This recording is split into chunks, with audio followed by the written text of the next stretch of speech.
So you've done the self-help and you've dipped into some personal development, but now you ask the question, now what? What can you do? Well, if you want to escape the apathy, step right this way. So twice a year, I teach a course called AUTONOMY. It's a 12-week personal development and training course. What people get out of it is multifaceted. There's curriculum, there's exercises, there's camaraderie, you make new friends. There's a whole lot of interesting things. We're going to hear a sample from the course right now in its ongoing season. Let's take a look at the value these students are getting. Some values you have inside of yourself, how much do you maybe give it up and go with the digital age or modern society? So even if I do have some kind of layout in my head for some digital asset, but then I ponder upon how much is it really, should certain topics be digitalized, and should not the value of being in person, real life, be more yeah, that's a good observation, right? So this course is not a digital asset. I got to show up all the time. And I show up because I want to, not because Joshua hasn't made a copy of this course that could be played at any time and be indistinguishable from me being here, but I still show up because I like the workout. I like to grow every season. It puts me in closer contact with like the lecture and all this good stuff, right? But we have it in case I got sick or something, right? So we can deliver value and we're not going to be out of integrity, but I still want to make sure like it's the highest quality and interactive to the nth degree. Now, other things need to be, maybe just do it once and put it online and that's it, and move on to do other things, right? Or if you're doing something that's hands-on work, like Hannah's a body worker, so she can't digital assetize what she does, but she wants more clients. She could say, here's 25 things to consider before you choose a massage therapist or a physical therapist, these sort of things, right? And people who are looking for that, they see that and they're like, well, that's free. I can afford that. And I should be an informed consumer. So it gets me as a double whammy. And now she's educating me. And I probably want to go to her, because why would I go look for somebody more competent when somebody competent in front of you? Like, you just move forward. It's like water going downhill. She takes away the resistance of me not knowing how to make a choice in such things. So a lead magnet, or in this case, that's the free digital asset. The other expensive digital asset is an encapsulation of a skill, a method, how to achieve a result, or get rid of a problem that people have and don't want. A result they want and don't have, or a problem they have and don't want. That's how that works, right? And that'd be a bigger exchange of value.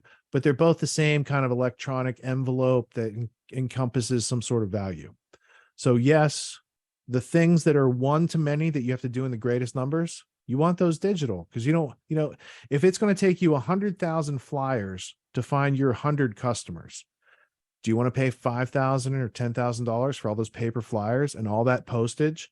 Or do you want that to be the thing that you said on the radio show and they click the QR code and they get it and your numbers start working for you without you having to shell out a bunch of cash? Like in the olden days, it was hard to get stuff printed and out there. It costs money and logistics.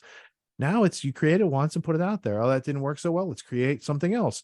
Let's put it out there. Oh, this helped people. We got a lot of clicks on this, but nobody clicked through to the offer. Well, we gave them too much for free. Well, they were able to do the whole thing without our guidance, right? But some of those people that did it without our guidance, they had poor results. Now they're talking smack online, right?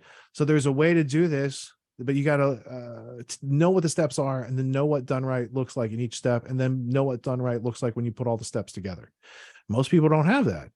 So they're out there just cranking and cranking instead of saying, here's what my audience really values, like a critical thinking trifecta. I've had that lead magnet since I learned about lead magnets 10 years ago. Here's something everyone I interact with needs and doesn't have, and I'm going to give it to them for free, plus some other videos and things like that help them understand this basic of critical thinking and, in one sentence, to understand existence and reality itself. Because I can give you the definition on Sunday, but existence is every place, thing, and substance that it ever has, will, or be created, or something like that in the universe, right? And when you break it down, there's 10 categories of reality, according to Aristotle, right? And those 10 categories pertain to the people, places, things, substances, smells, etc., right? So when you have those 10 categories, now you have entire existence, plus you have these categories of words to describe the entirety of existence. And that's a good starting place. Like, I would think we should get that by grade 12. Hey, before you go out and graduate and go out in the real world, let us tell you what the world, like, what is existence or reality? Does anyone have a working definition of it? I think we as adults should have a working definition and be working from that definition like every day in an understanding way, instead of just reacting to stimuli like schooled fish do, or, flocks of birds. They call it schooling because I guess these people like fishing too much. Does that give you a better understanding of the position? Absolutely. Thank you. Everyone's doing some kind of self-help these days, and you can find a million self-help courses out there. Most other courses out there are hosting lectures, they're hosting videos, they're maybe even doing Q&As, and these are great starting points to encourage learning. But at AUTONOMY, we believe that hands-on practice is the best way to really lock in what we're learning. There's no better way to gain confidence and mastery than through action. After each lecture, we practice the concepts we've learned with other students, giving and receiving feedback in a non-judgmental environment.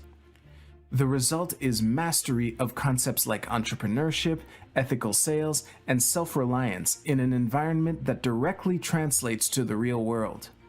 Plus, you make connections with other like-minded individuals who are learning right alongside you, and you have a lifetime membership in the community.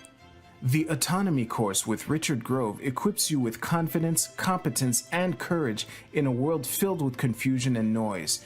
You can learn more at getautonomy.info. We'll see you there.